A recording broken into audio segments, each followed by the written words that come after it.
storm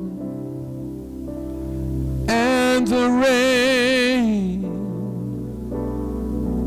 through the hard times, through the pain, felt alone, hope had died,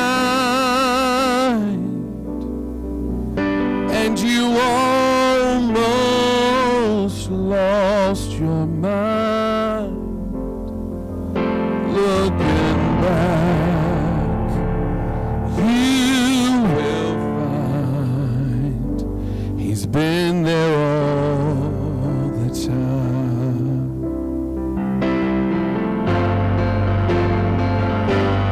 Through the storm and through the rain, through the hard times, through the pain, felt alone, hope had died, and you almost lost your mind. Looking back, you will find He's been there all the time.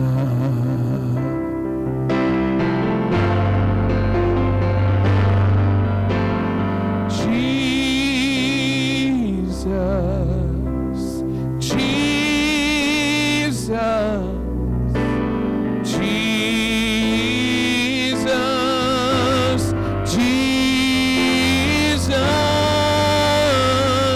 Jesus,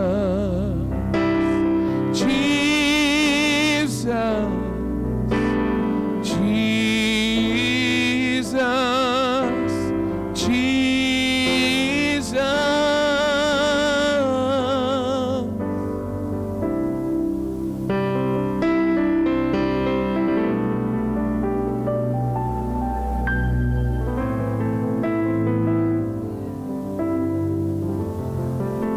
Has been ministering to him, and so this morning he asked me, and it was very ironic that he did, because I shared with my Sunday school class this morning one of the times that I cried out to Jesus and He was immediately there with me. But there's too many times to mention, but there's two specific times that he asked me to share with y'all this morning.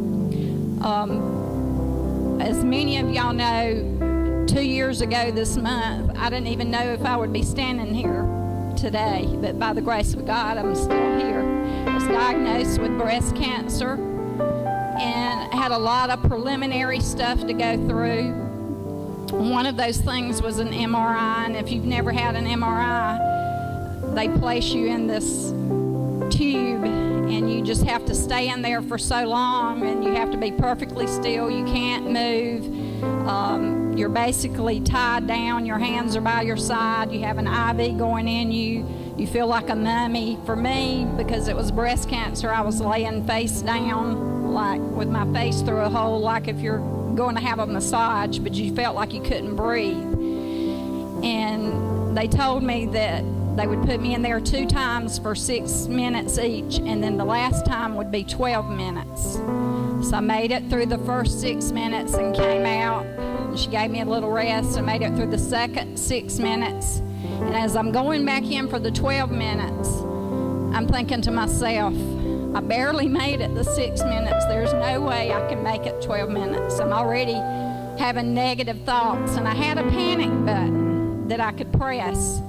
And so I made it almost 6 minutes again, and I just felt like I was just going to get up and run. I had to just get out of there, and I pressed the panic button. And she brought me out for a minute, and she talked to me for a minute, and I told myself, I said, I've got to do something, because I know I can't stay in there, not on my own, for 12 minutes.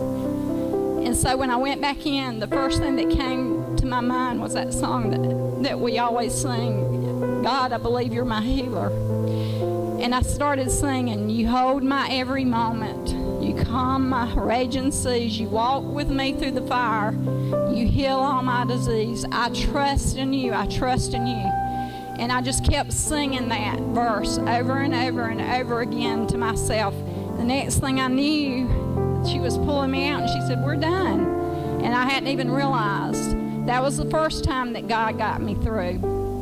The second time was after I'd had my first fill after my reconstruction, and I was in so much pain, and I had taken pain medication and nothing was working, and it was the middle of the night and Jeff was sleeping, and I just sat up in bed and I just cried out to God and I said, "Jesus, Jesus, Jesus," over and over again. And the next thing I knew, it was morning. And that was the longest I had been without a pain pill. And after then, I didn't even need the pain pills anymore. We forget sometimes just how much power we have. I told my Sunday school class this morning, just in speaking his name. So if you're going, whatever you're going through today, all I can tell you is that he is as close as his name. You just speak his name, and he'll be there immediately. You're in his presence. Jesus.